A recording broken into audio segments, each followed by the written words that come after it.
Welcome back to our channel. This is Transformation Cracks. My name is Rotash Wengabo. My colleague here, Brian Katana, has been challenging me to share more about transformation. Yes. On this channel, we share ideas, knowledge, and strategies on how we may transform our world. Today's conversation is about group transformation.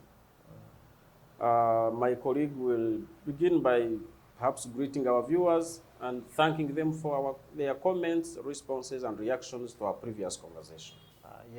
Thank you so much, Professor. I don't know whether these people know that you're actually a professor of these things. You are the only one who appointed me professor. Yes, so our last conversation was on personal transformation and the genesis and the beginning point of transformation generally. We were able to receive a number of questions.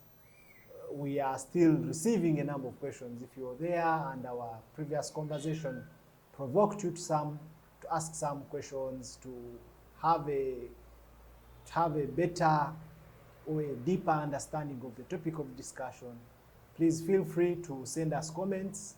Our dear listeners and the dear viewers, don't feel shy to share, to like and subscribe our videos, share with a colleague, so that we can be able to reach even greater audiences. Like our slogan always says, we win, the world wins.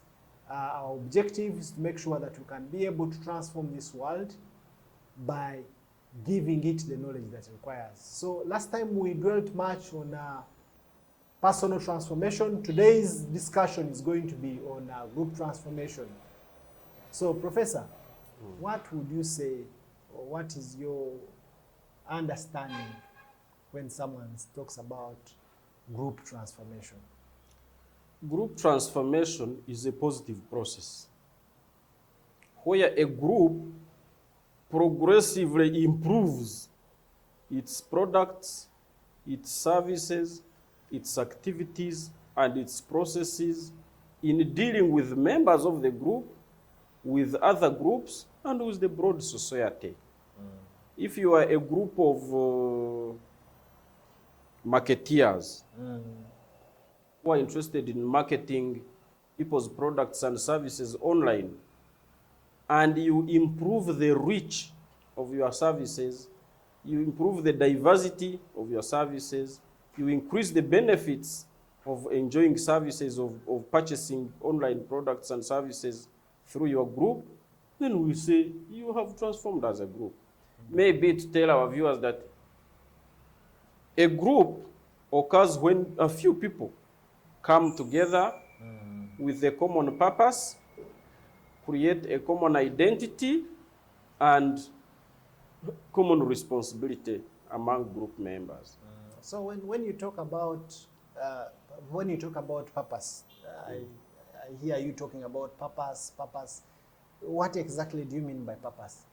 A purpose is a journey that the group must travel to reach the objective they want to achieve.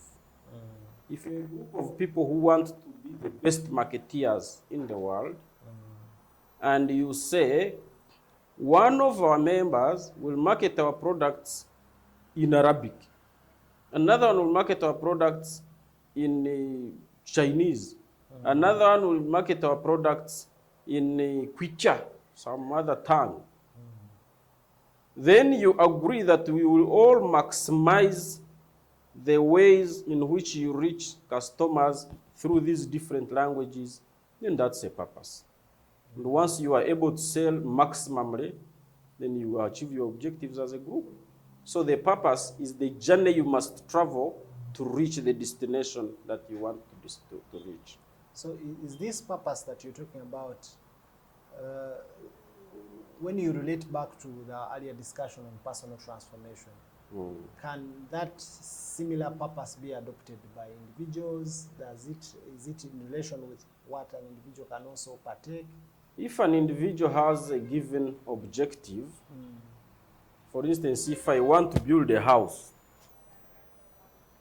and I purpose to do everything that it takes to build a house,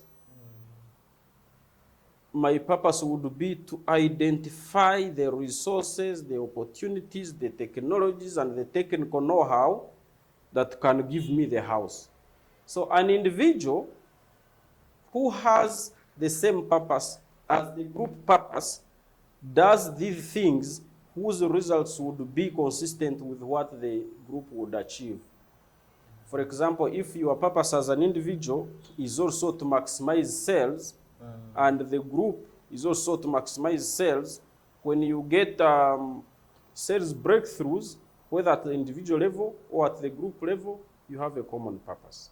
You seem to suggest to me, as the way I'm understanding it, you seem to suggest that the whole thing called purpose is the centralizing idea, is the one thing that drives the result that someone is supposed to achieve. It doesn't drive the result. It journeys you to the result. The purpose is like a road. If you wanted to walk from Cape Town to Cairo, and you say, I want to walk through the Congo from Cape to Cairo, your purpose is to walk. The destination is Cairo. Cairo would be your objective, the walking would be your purpose.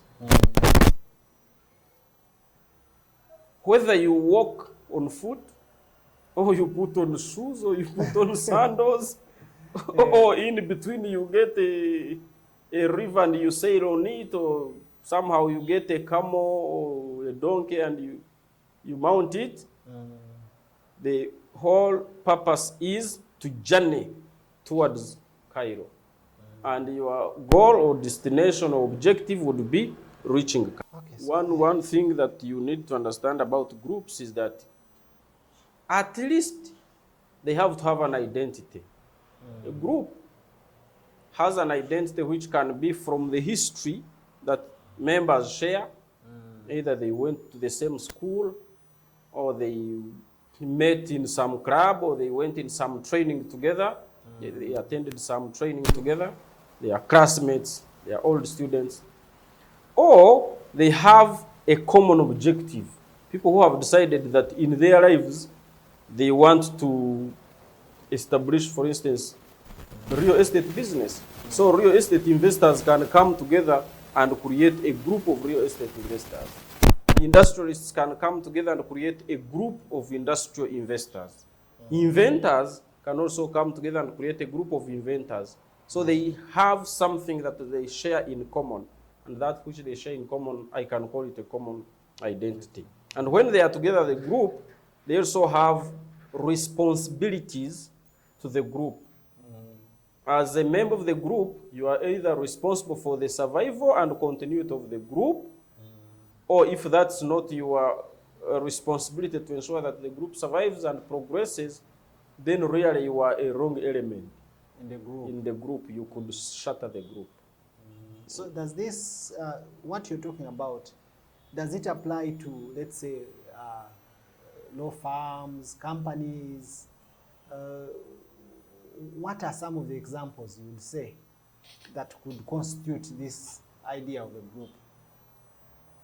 Professional associations and networks can become groups. But small numbers of people who come together for a purpose can create groups which then birth other organizations, like professional companies like law firms or investment firms. But groups can also extend beyond the initial members and become purposeful establishments that take on characteristics of organizations. If you look at all clubs, if you are a member of Lions Club or Rotary Club, You mean Arsenal? football clubs, yes. Rotary Club, for example, is a conglomerate, is an amalgamation of Rotary groups. A traditional Rotary Club is made up of few members. These few members constitute a Rotary Club. They are actually a group. And they try to socialize themselves so that they become members of a common identity. What brings them together is the wanting to serve above self. So they say, service above self.